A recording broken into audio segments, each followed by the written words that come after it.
For the owners, the attractive elements of it are, it's often quite a closed loop. There's often not a third party involved. So there's a huge amount of control you can take over timing.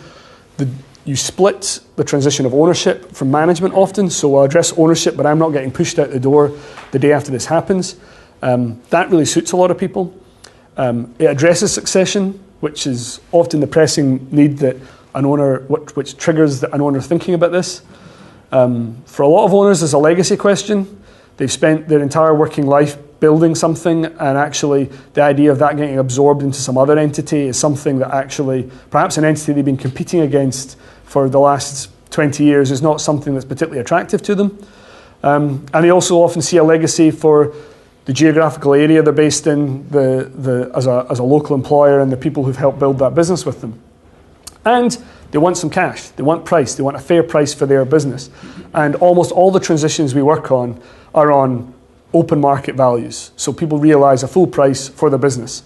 The main difference is in terms of that, in terms of a commercial term, is that if you're doing, it's the same with a management buyout to a certain extent, that if you're selling to an external trade buyer, a trade buyer might give you a higher price for your business because they see some extra cost they can cut because I don't need your finance team, I've got a finance team of my own. But that's often a reason for an owner not wanting to go down that path because they like that finance team and think they do a good job and they don't want to see them out of a job. But that sometimes means you'll sometimes get a higher price offered in a trades sale, but sometimes it's not enough of a price to make up for what you feel you're losing if you're doing that. And you sometimes get your money over a slightly longer period of time, but there's very few exits these days where you're going to get all your money up front as it is. So it's, and some people actually take, that's the one benevolent element that I sometimes see people take on this. You say, I don't need my money in a rush. As long as I'm getting X pounds a year, that suits me just fine, thanks, particularly if I'm getting it tax-free.